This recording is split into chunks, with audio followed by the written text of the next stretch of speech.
Labą dieną, aš esu svečiuose pas Ireną, medikė, felčerė. Buvusią. Ir žinau, kad tu nebedirbi medicinoje. Ir tu dabar sveikatini žmonės kitaip.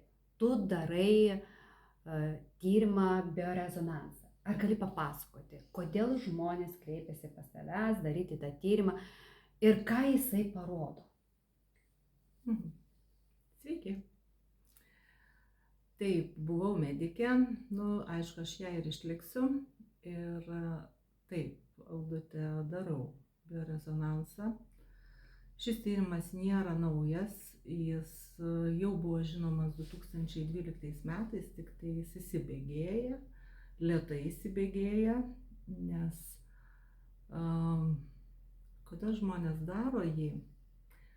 Daro tik sužinoję. Jeigu jie sužinotų ir domėtųsi, kas tai yra, kokia tai yra nauda, jų tikrai būtų daugiau. Bet jie sužino tik tai vienas per kitą. Bet kreipiasi žmonės tada, kai jau medicina nebepadeda. Randa atsakymą gal? Nebūtinai? Nebūtinai. Nebūtinai. Žmogus, kai pradeda ieškoti, jam tiesiog atsiveria kelias. Ir jisai sužino arba produktus, arba kažkokį tai tyrimą. Ir biorezonansas tai iš tiesų yra galimybė užbėgti įvykiams už akių, kol dar nėra diagnozės. Nes tai yra neinvazinis tyrimas, be skausmo, tu jį atlieki minutės, 2 laike. Ir gauni išsamų atsakymą ląstelių lygyje, kur yra giliausi pažeidimai, nuo ko reikia pradėti. Tai yra priežasties atradimas. Ir gali išvengti, nesvarbu kokiame stovyje esi, gali tiesiog išvengti lėtinių susirgimų ir netgi išeiti iš vaistų, kada tu žinai kelią. Pavyzdžiui, žmogus kreipiasi ir sako, man migrena. Ir ką tu rekomenduotum tokiam žmogui, ką patartum, kaip išsveikatinti, nes tikrai labai daug žmonių susiduria su šia liga. O medikai rašo vaistus nuo skausmo, kurių reikia nugerti visą gyvenimą. Taip, arba geri vaistus visą gyvenimą, arba tu sveikati, nes gyveni sveikai, tu vedi savo sveiką gyvenimo būdą. Kada jau žmogus žino, kad jis turi tą migreną, arba tiesiog turi galvos skausmą, kuris yra nepakeliamas ir periodiškai užeinantis, migrena, jinai nėra viena priežastis jos atsiradimui. Tai yra daug priežasčių, tai gali būti ir prigimtinai kažkokios susiaurėjimai kraujagyslių, gali būti maistas kažkoks netinka, gali patirti stresus didelius arba kažkokius per didelius atsipalaidavimus, kas ten dar gali įvykti, gali būti nemigo naktis ir paskui persimiegojimai, netgi tokie dalykai iššaukia. Ir kas yra pažeidžiama, tai yra ta pati kraujotaka pažeidžiama. Tiesiog yra nesubalansuotas kraujagyslių kapiliarų, sakykime, tų smulkiųjų kapiliariukų tonusas. Ir kada atsiranda kažkokios įtampos arba, kaip sakiau, tie atsipalaidavimai arba maistas kažkoks įtakojo, tada atsiranda spazmai. Ir jiems geriausiai suveikia magnis.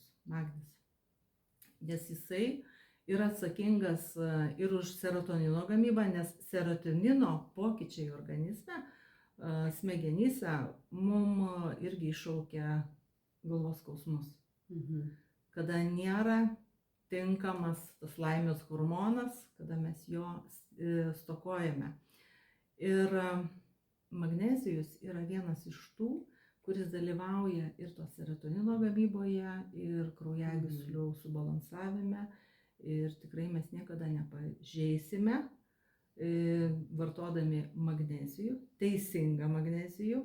Irgi labai yra svarbu, kad jisai būtų ypatingai bisglicinatas yra reikalingas tam atpalaidavimui, o Neolifas ir turi ir turi magnezijų, kuris yra apvilktas aminorūgštimis ir įsisavinimas yra puikus. Taip pat kitas, kas reikalinga, yra ir kofermentas Q10, nes jisai suteikia ir energijos mūsų ląsteliai ir pagerina taip pat kraujotaką, reguliuodamas kraujo spaudimą. Nes gali būti kažkokios aneurizmos, irgi kažkokie išplatėjimai kraujagyslių, kurios irgi sudaro tą skausmą, būtent dėl tų kapiliarų elastingumo pažeidimo.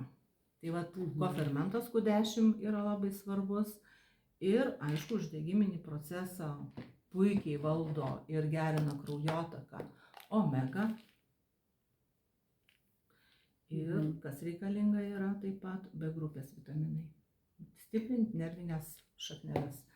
Ir, neturiu formulės šiuo metu parodyti, tai naujame mūsų Provitality Plus pakuotėje mes turim puikų B grupės derinį ir dar su papildomom medžiagom, kur gerina netgi ir, sakykime, suaktyvina visus mūsų fermentus dar geresniam visų medžiagų įsisavinimui. Dar iškilo man klausimėlis, jau daug kalba ir medikai kalba ir dalinasi, kad mūsų smegenys yra susijus su žarnynu. Ką galite pasakyti? Tikrai taip.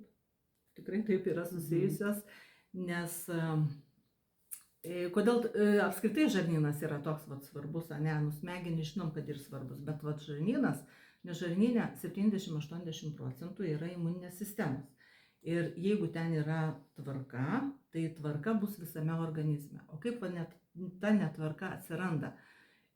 Kada pritrūksta mums gerųjų bakterijų, gerosios bakterijas vartojant, mes tarsi jaučiamės gerai. Bet dar geriau jaučiamės, kada tos bakterijos turi ir maisto, ar ne? Ir tada jos apsigyvena mūsų žarnyne. Ir žarnynas, turėdamas tinkamą gerųjų bakterijų kiekį, gali maksimaliai pasisavinti ir ekstraguoti maistinės medžiagas ir pateikti į mūsų kraują, į mūsų audinius, į mūsų organus ir tuo pačiu aprūpins mūsų smegenis. Ir kada mūsų smegenis gaus tinkamą maistą, bus ir tinkama informacija. Tai todėl ir yra kalbama, kad žarnynas ir smegenis tai yra labai didelis, stiprus derinys tam, kad mes jaustumėmės puikiai. Ar atsakiau klausimą? Taip, atsakei, Rūta. Esu labai dėkinga, manau, kad visiems patiko. Ir jeigu kilo kažkokių klausimų, klauskite, pasidalinsim plačiau. Tai ačiū visiems.